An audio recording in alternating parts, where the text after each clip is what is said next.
All right, so our second speaker of the day is Keith Akers. Keith is a writer and an activist, and he has published 4 books: Embracing Limits in 2023, Disciples in 2013, The Lost Religion of Jesus in 2000, and A Vegetarian Sourcebook in 1983. He's also been published in VegNews, Vegetarian Times, and other vegetarian and vegan publications. So let's give a big warm welcome to Keith.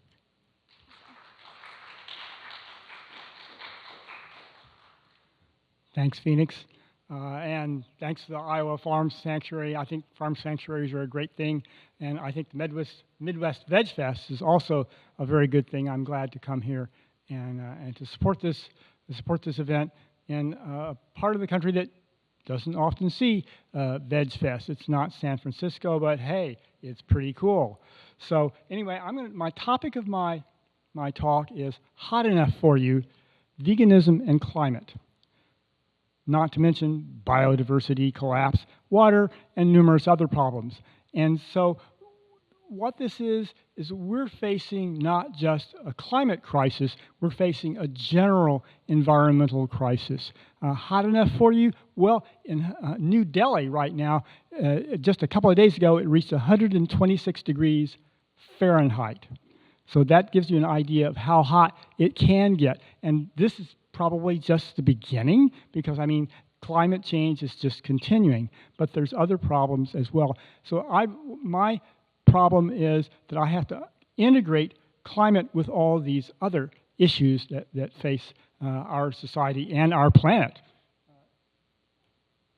So the first thing I'm going to do in my talk about climate and veganism is say that this is not just about climate, and it's not just about veganism either, for several reasons. First of all, it's not just about climate because we face multiple environmental crises.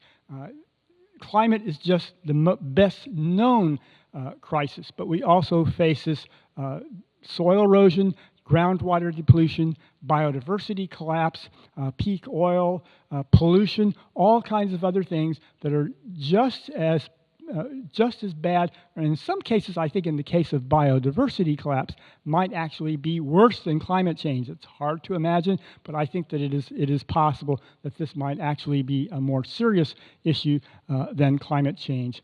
Because one of the consequences of biodiversity collapse is pandemics. When you do crazy things with the environment, that tends to facilitate the spread of disease and the evolution of new diseases, emerging infectious diseases like, for example, AIDS, like, for example, COVID-19, and bird flu, which we're hearing about in the news right now, which we're worried about that might spread to humans.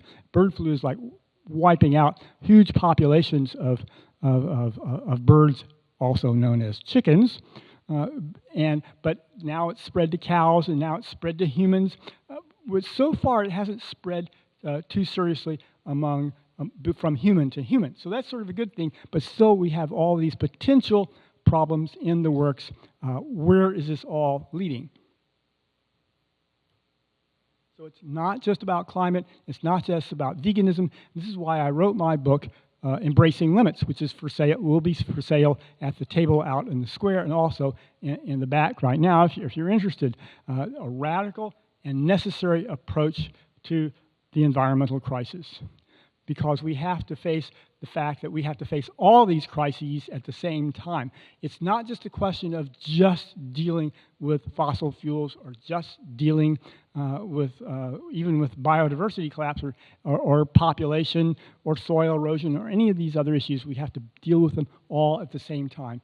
And the reality is that our economy is unsustainable. What we're doing on this planet is unsustainable, and it's been unsustainable for about 50 years, at least 50 years.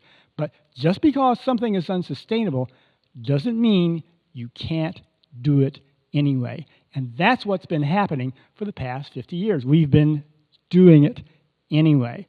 And now we're faced with the results, and we're spending down our natural capital, and soon it's going to have real economic impacts. In fact, it's already having economic impacts. People just don't want to talk about it in terms of the environment. We all know that, for example, it's very difficult for parents to leave a better life for their children than they had as children.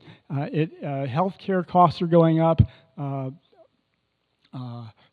There's increasing social disruption and polarization, emerging infectious diseases. There are all kinds of, college is more expensive, all these things. And people say, well, what is this? And you can point the fingers and you can say it's their fault or their fault. But the reality is there's only so many resources on the planet. We live on a finite planet with finite resources. And because our economy is dependent on these resources, our economy must be limited as well. That means we face limits to growth, limits to economic growth. Doesn't mean we can't live on the planet, we can't live happy lives and meaningful lives. It just means that we can't continually grow the economy, expand ever and ever outwards. So I'm going to start by, before I get directly to climate, I want to talk about a few other things that are also big issues right now. One issue is pollution. And this paper came out a couple of years ago, about 40 in 2020 specifically, and it reported that the total mass of all human-made stuff, well, that stuff is concrete, buildings, plastic, computers, cars, whatever, the grand total of all our stuff on the planet, the mass of it exceeds the mass of all living things. That's not only just animals or humans, that's all plants, bacteria, fungi, everything, all added up together. It's still less than the total amount of human-made stuff. And that means that we're polluting the environment with artificial things. So people worry about they're trying to poison us. Well, we're poisoning ourselves because we're pouring all this stuff, and a lot of it we don't even know if it's toxic or not. But anyway, the total mass of all human-made stuff now is greater than the mass of all living things. And there are other indications that we've expanded too far. This is comparing annual energy use in 1900 with annual energy use in the year 2000. You can see that it's expanded nearly 10 times. It's 10 times just in the 20th century that energy use has increased over what it was in 1900. And here we have water use. So it's not just energy, it's also water. Water consumption, water utilization has increased by about a factor of 9 between the year 2000 and the year 1900. And actually, if you want to, considering that it's now 2020, energy use has expanded even further. So where is this all going in? Where do we think exactly we're going with this? Now, one place it's going is that it's actually that land in the land is actually experiencing subsidence. This is what happens when you pump out groundwater, when you have groundwater depletion. Much agriculture in the United States depends on irrigation, and that's actually the biggest source of value for American agriculture and agriculture worldwide is irrigated agriculture. But we're beginning not only to exhaust supplies of renewable water, but also non-renewable water, because groundwater is essentially non-renewable water. There's a few cases, like in Nebraska, for example, where the water table is not falling. But in much of the Ogallala Aquifer in the Great Plains, just west of here, and in San Joaquin Valley in California, groundwater is not being recharged, it is depleting. And when you pump it out of the ground and you don't put anything back, what's going to happen? The land is going to start to fall. And in this picture, you can see Dr. Joseph Poland, who is standing by a telephone pole with a marker by where the land was in 1955, and comparing that to where the land is in 1977. You can see that it's fallen a considerable amount. It's fallen further since then.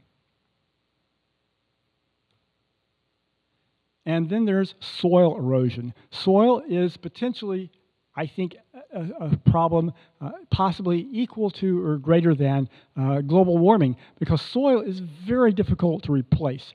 Soil is, in principle, soil is a renewable resource because soil is continually being formed through the process of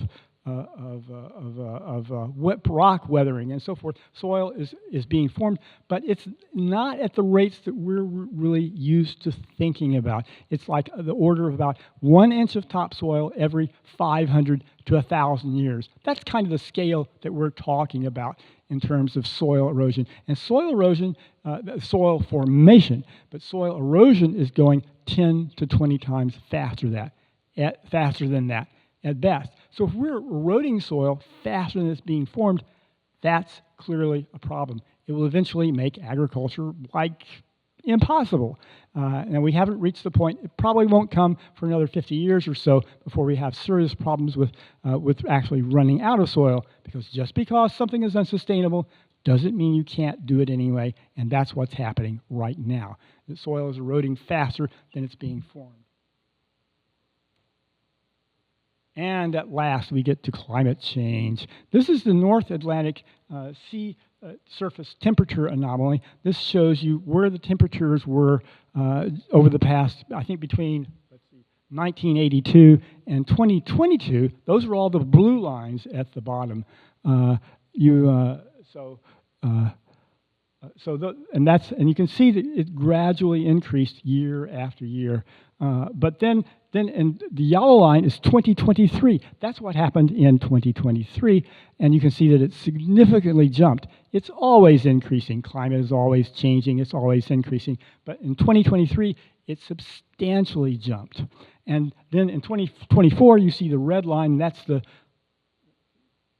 that updates the data through May 26. That shows you what's happening this year. Now, some of that's probably El Nino, so it may come down a bit, but clearly this is a major shift in climate temperatures. This is just the ocean temperatures, but it shows that something is happening to the climate right now, which is very unusual, which has not happened in history yet. Okay, and this is air temperatures. Now, this is a chart, you've probably seen this before, or you've seen charts like it. It shows, gradually ascending line over to the right, and that's where temperatures are going. And this shows temperatures between 1880 and 2023, I believe. And you can see that it's increasing, but the scary thing is that not only is it increasing, but it's increasing faster than it usually increases. See that little black square up in the right-hand corner? That's last year. That's 2023. 2024 may be actually even hotter than that. So it's not just that we're facing global warming and continually increasing temperatures. It's accelerated global warming. It's actually going up faster. And this is part of what we talk. So I think that we're really reaching sort of a crisis point right about now in terms of climate. And where's this all going to lead? I think we're going to find out where it's going to lead. But this is this is from James Hansen's paper just put out a couple of months ago. And you'll also notice that I've added one thing to this chart that James Hansen didn't have in it, and that's this big arrow pointing to the year 1988. 1988 is when James Hansen went to Congress and said that we face about 35 years ago, almost 36 years ago. In about 2 weeks, it'll be 36 years, because he went in late June, as I recall. And he said, the evidence is clear. The climate is changing. Humans are causing it. We know how to fix it. It involves reforestation, and it involves stopping to emit fossil fuel emissions, stop putting CO2 and methane in the air. So Congress, he said, needs to, quote, stop waffling around. And that was in 1988. And what have we done since then? We've done waffling around on an epic scale is what we've done. So every year it gets worse, and nobody's doing anything. Our system is paralyzed. Why is it paralyzed? I think that it's paralyzed because if we were to do something that actually worked, I don't think it's because people are stupid or that they're most people, at least, there are probably a few really evil people out there, but it's not because people are evil. It's because there's no way within our system to fix it. Because if we really did something that worked, if we did something that actually fixed climate change, it would hurt the economy. It would hurt the economy. It would hurt. And that's a problem because, I think the problem is that the economy has overshot the limits to growth, and obviously we need to, if the economy is unsustainable, we need a smaller economy. And that's the idea of degrowth, and that's the idea that I'm putting forth in my book, Embracing Limits. Now you're saying, okay, that's nice. We're all doomed, or something like that. But what does veganism have to do this? So at this point, I have to go into the carbon cycle, and this is probably stuff you learn in school, but I'll go over it again anyway. Is that the natural carbon cycle is actually even more complicated than this because there's also carbon that's going into the oceans and back into the atmosphere. But just the natural carbon cycle that's based on living beings, humans and animals all breathe out carbon dioxide when they breathe. And so carbon dioxide is a greenhouse gas. So what are we doing here? We're creating greenhouse gases. Normally, that wouldn't matter because plants, in turn, are taking up carbon dioxide through the process of photosynthesis. Photosynthesis, that's the plant's way of metabolizing carbon dioxide and using it for energy, and then they, in return, returns oxygen. And normally, this is roughly in balance throughout hundreds of thousands of years. There's other processes, but this is the short-term carbon cycle. That's where most of it, that's where the everyday increases in carbon would come from. So you can see that normally this would be in balance. So we would say, okay, fine, we're breathing out carbon dioxide, but that doesn't matter because we've got plants.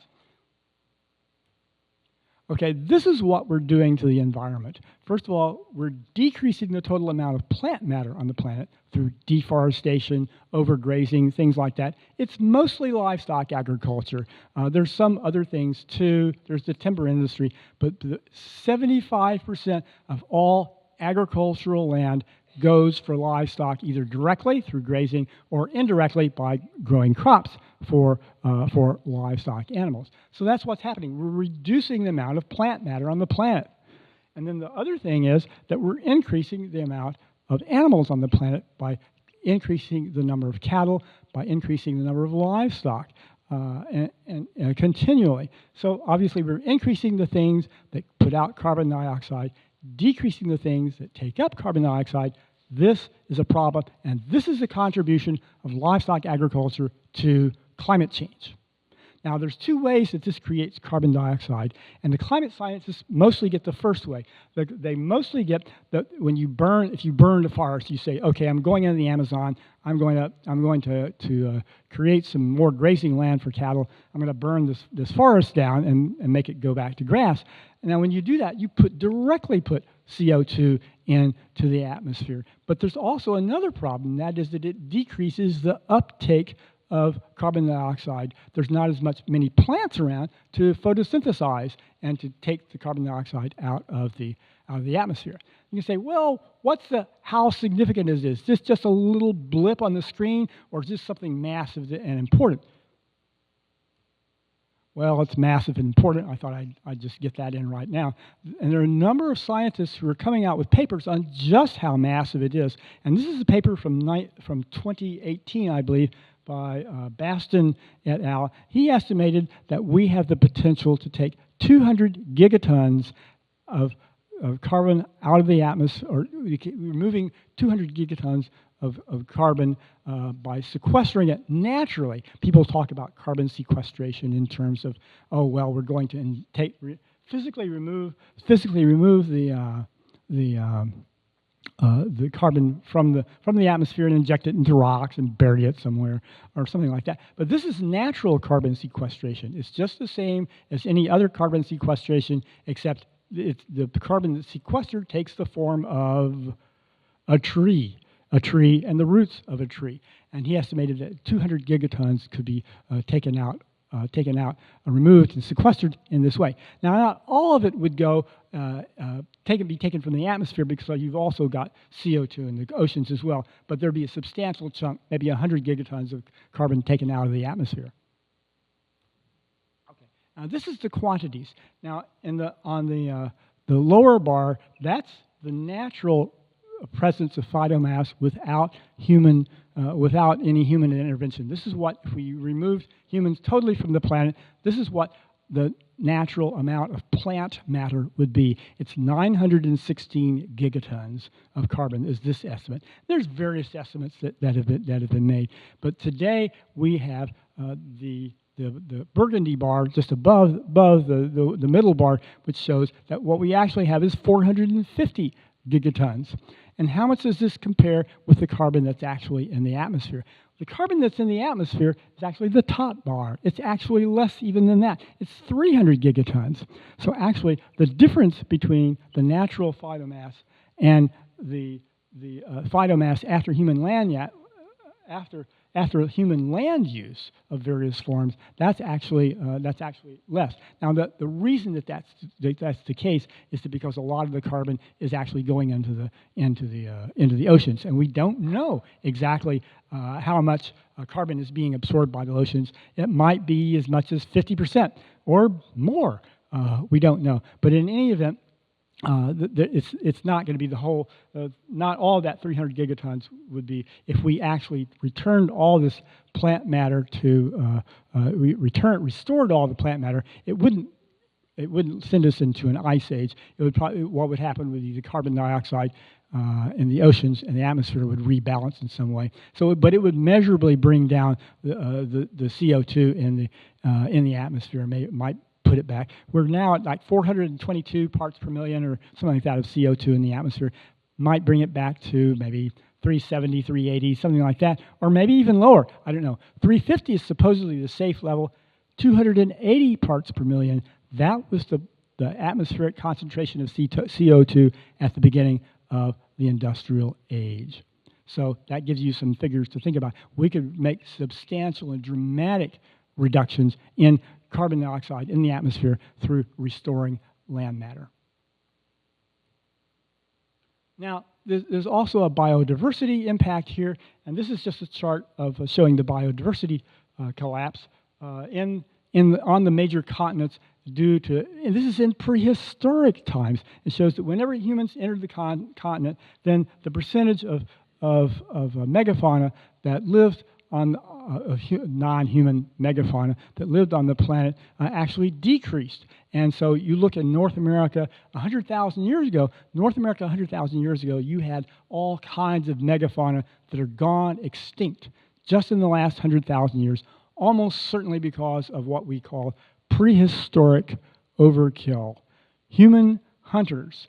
We don't even have to get into civilization here. Even before the beginning of civilization, humans had figured out how to hunt animals, and mammoths, mastodons, saber-toothed tigers, giant sloths. There was an American version of the camel. There was an American version of the horse. There was even an American version of the lion in North America 100,000 years ago. All gone. We've got bison, we've got a few bison, that's about it. And a few, well, antelope, deer, things like that. We've got some megafauna, but a lot of it has gone extinct. So here we go with mammal biomass. This is not all animals, but just mammal biomass 100,000 years ago. You see those white squares, that's wild animals. Well, of course, we don't have civilization, so basically this is almost everything except humans. You see that little black square in the right-hand corner? That's all hominid species. That's not even Homo sapiens. That's also Neanderthals and Denisovians. There were several different kinds of humans, of hominid species at that time. Homo sapiens was just one. We were in Africa. Since then, after that, we started to spread all over the globe, and here we are today. Neanderthals are gone, so are the Denisovians, but we're left, and there's more of us than ever, as you will see from the next slide. We flash forward here to the year 1900. This is, you see the little white squares, that's all wild mammals. That's now shrunk to about maybe 25% of what it was 100,000 years ago. So we've had further extinctions, even after the mammoths and mastodons went away. We had further extinctions in North America, which are ongoing today. And why are these extinctions happening? Well, I mean, it's obvious. It's because there's no place else for them to go. We've got the little black squares over in the lower right. That's human beings. And that's substantial. That actually, even in 1900, that was more than the total biomass of all wild mammals, just barely, though. And then you've got the livestock, the gray in the area at the top, the mammals who were livestock. That's actually more than either the wild mammals or the humans. Now let's flash forward again to the year 2000. And now you see that livestock have almost completely overrun the earth. Wild mammals have shrunk further, and humans have exploded. And this represents actually 6.9 billion humans. So in the 24 years since 2000, it's expanded even more. Humans have expanded to 8 billion. Livestock have expanded. It's insane. And wild things are going extinct. So it's no wonder we have an extinction crisis. We have a biodiversity collapse. That's because that's what caused, basically, we've overrun the planet. Now, this is just another graph from another thing. He measures things. This is just to show that there are other scientists who are looking at the area, and even though they have slight variations, you'll see that if you crunch the numbers, you'd see that actually Anthony Barnowski, this is from a paper by Anthony Barnowski. He has slightly different data than Václav Smil, who produced who had the data for the last graph. But it's roughly the same. It shows a huge explosion. You can see, first of all, that about around 10,000 years ago, that there was a dip in megafauna, in total megafauna, and that's because of the prehistoric overkill that I mentioned earlier. But then we make up for that after the Industrial Revolution, and now wild megafauna biomass has overrun the Earth. This is also a slightly different measurement in that this one depicts megafauna, large animals, basically animals larger than 100 pounds. And you can see that it's exploded. And there's some megafauna that are not mammals, like crocodiles, but mostly megafauna and mammals pretty much overlap. So you can measure the data differently. You can finesse it out, but basically the message is the same: we've overrun the planet.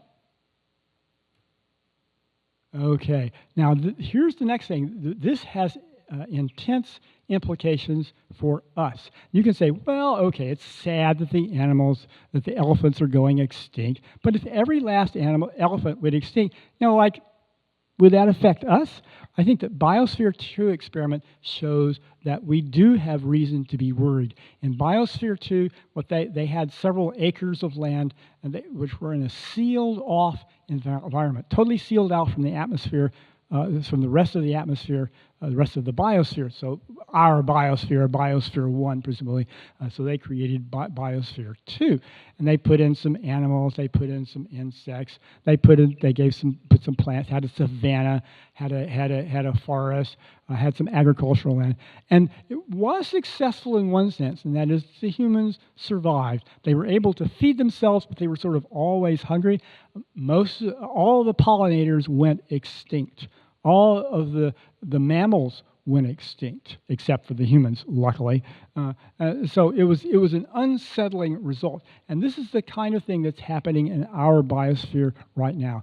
Insects are disappearing. It's not just megafauna, it's insects. All animals are disappearing all throughout the biosphere. And this has implications. It was not a pleasant existence for the 8 human beings that were there. They survived, but basically just barely.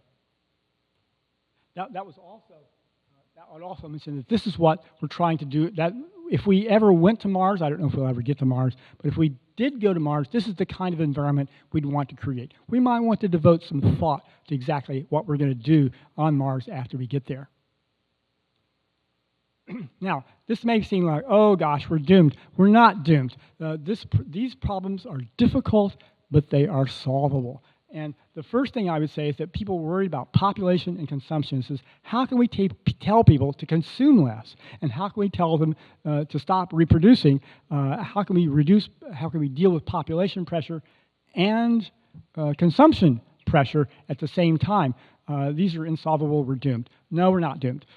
Population pressure on resources is largely a livestock issue. It's not entirely a livestock issue, but it's largely a livestock issue. If we got rid of all the livestock, well, that would solve the biodiversity problem almost instantly. Maybe not quite instantly, but it would solve it substantially. So wilderness groups are, in principle, our allies on this point. If we want to preserve species, this is the direction we need to look at. And then consumption is largely, although not entirely, again, an inequality issue. You can see here from this graph that the people, the richest 50% of the population the richest 10% of the population are consuming 50% of the resources. The bottom 50% of the population are consuming 10% of the lifestyle consumption resources. So when people say, well, it's all those people in India or Africa or someplace like that, actually, it's not. Because their consumption, all the poorest people on the planet, they're not consuming hardly anything. So we need to equalize our consumption. We need the rich people and the rich people, the rich countries, the rich people in every country, and the rich countries need to bear the burden of this problem. This is a solvable problem. I want to talk also about renewables. I support renewables. Renewables are a good thing, but there's some problems with renewables. And renewables by themselves are not going to deal with the problem of climate change. First of all, you're going to only solve about half the problem, because livestock agriculture is responsible for a considerable amount of greenhouse gas emissions. Secondly, even if you succeeded, even if you got rid of all emissions, even if you reduce you put up 100% renewable energy economy, reduce it down to emissions, CO2 emissions to zero, first of all, you'd still have an increase in global warming because of methane. Methane would continue to be emitted into the atmosphere. And even after you did that, at best, what you would do is you would keep the CO2 levels right where they are now, 422 parts per million. So if it's hot enough for you now, and you're willing to tolerate that for all time, okay, that's possible. But there's a huge materials footprint to renewables. Renewables take a lot of concrete, a lot of steel, and a lot of rare earth minerals. Rare earth minerals are also necessary for our computing devices, and we've got microchips and everything that's dependent on rare earth minerals. If we went to renewable energy, we would have to expand the total mining of all rare earth minerals by perhaps 100 times, according to Thomas Gradel, who is an expert on this, material and physical sciences. So it's a problem. It would be trillions of dollars. There's a lot of technology problems that haven't been resolved, like for example, how to make concrete and steel from electricity. Renewable energy only produces electricity. It only produces electricity. How are you going to use electricity to create the high temperatures needed for steel? Well, you can do it, but it's be really, really, really expensive. So that means we would have a smaller economy. So this is the solution. We need to just abandon the land and let it go back to forests. If you abandoned all the land devoted to livestock agriculture in Iowa, probably what you would see is forests out there in most of the place. Now, you wouldn't want to totally abandon it because you probably want some cities or some places for people to live. So it's doesn't mean that we're going to live, we're going to be out of luck here totally or anything. There would still be humans, but we would be living much more sustainably, and there'd be a lot more of nature as well. And then that brings us to the corollary. Half that we need to devote half of the Earth's surface for wildlife. That's sustainable. That still reserves half of the planet for human beings. When we were like 100,000 years ago, we were nothing. We were nothing. And now, even even in ancient civilizations, Greece and Rome, they were just like a small percentage of today's human population. They had great civilizations, and even into the 18th and the 19th century, we didn't have nearly as many people, nearly as much consumption as we did. Okay, so, yes, okay, I'll tell you what, and that concludes my talk. Question? Okay, Somebody's got a question. I can't resist it.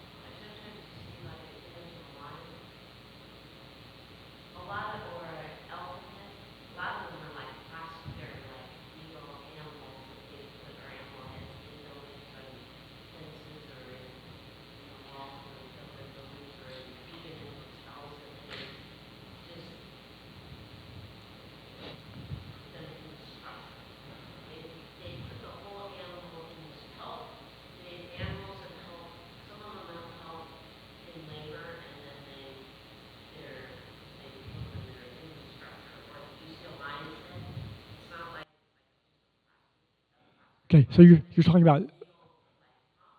about zoos or what?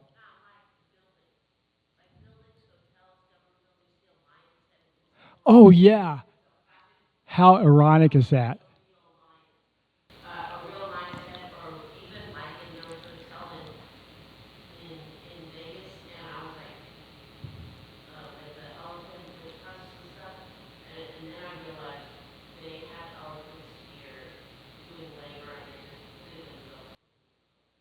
Yeah, I think James Kunstler remarked that we have a propensity to name things and honor the things that we've destroyed, like we'll have, like Cherry Hills District, and of course it's just a housing development. Might have been cherry trees here, so that's the general point I'm trying to make, that we've overshot the limits to growth.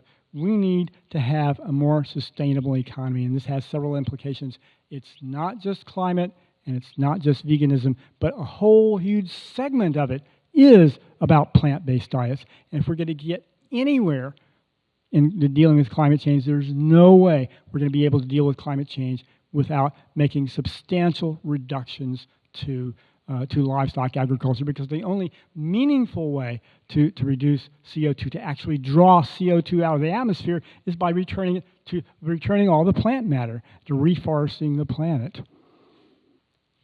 Yes, question.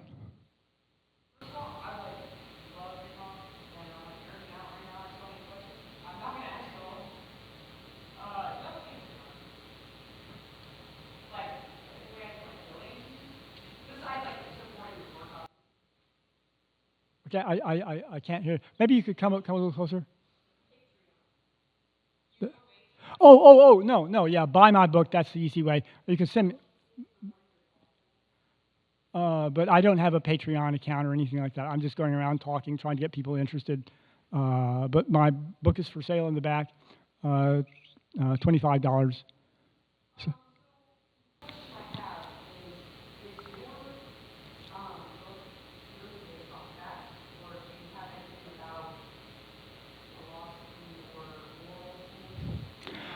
Yeah. About which? Antinatalism. It does discuss that. This discusses the idea. I think we do need to address human population, not as much as livestock population, but I think that human population, because basically, livestock have got us outnumbered. There's more livestock on the planet by far, and so it would be a very technically complex thing to restore to make the economy 100% renewable. It'd be trillions of dollars and so forth. But to reduce livestock population, we could do that like in a couple of decades, and just without even killing anything. You could just let them live out their natural lives. And so I think the animal liberation movement needs to be thinking about the end game for their strategy. And I think that eventually, however, we do need to reduce human population as well, because of soil erosion and because of a few other things. I think that probably need to come back to pre-industrial levels of human population, and I think that's going to happen naturally, because many people who are on the other side, the pro-natalists, I guess you would call them, trying to encourage, are very worried because they say, the population is already below replacement in many advanced countries, in all the many European countries and so forth, all over the world, and in China even. And in fact, the Chinese recently reversed their one-child policy. Says, no, you can have as many babies as you want. Now, the Chinese aren't buying it. Chinese people aren't buying it. And so I think that we're not going to have to, that the human population will come down naturally. I think there are policies, which I discuss in my book, that you could encourage this by through taxation and stuff like that. You could encourage people not to have babies as well. But right now, I would say, just need to support people who don't have children or only have one child, things like that. We need to think about, because the family structure is very important. What are we going to do about these people? Like us, for example, that we don't have any children. Well, I mean, that's something to worry about. And so we need to orient our policy more around that. But I think human population, I'm very optimistic. I'm relatively optimistic about that. I'm less optimistic about biodiversity and about climate change. Yes? On that point, if people are most conscientious, able to afford something like material, where those who can't afford them, children, maybe many, causing more activity from global dumping. Well, yeah, this may be a problem, but yeah, I think that many people who, I think this is one of the reasons why population is coming down, because people are beginning to figure out that there's not enough resources to support I can't support a large family. So okay, so one more question.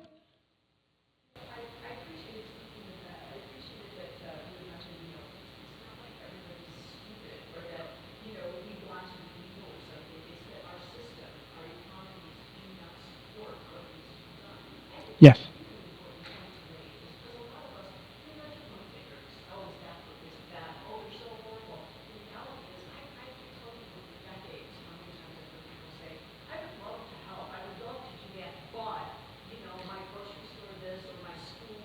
Yeah.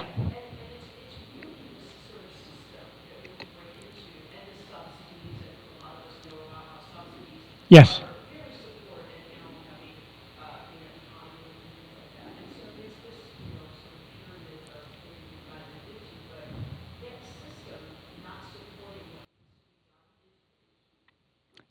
Yes. The problem is the system. It's not that people want to pollute the planet and destroy the atmosphere. It's that it makes it, our society makes it so easy to consume and so difficult to live simply. It's like you've tried to, maybe it's not true in Fairfield, but in Denver, you take your life in your hands. We know the bicycles are more efficient than cars. You take your life into your hands going out on a street on a bicycle, but whereas the car, the way is paved, literally and figuratively. It's so easy. You can get a loan, blah blah blah, and then you can. Our society makes it easy to consume. So I think we shouldn't so much. The diet really is one of the few things where we can control it. Diet is something that's relatively easy to control. The technology is there.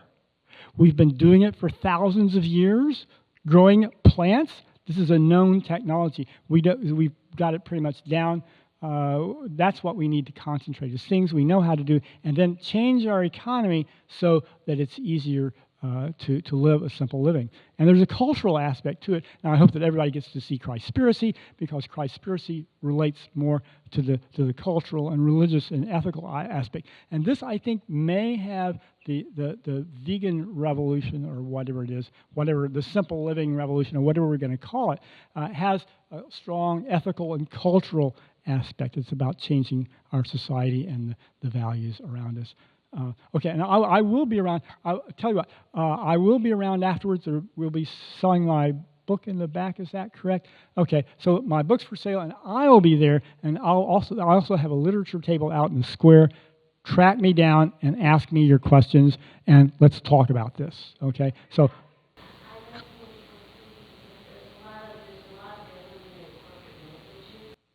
Oh, tell me about it. Yeah, corporate. government, yeah, absolutely, absolutely. Okay.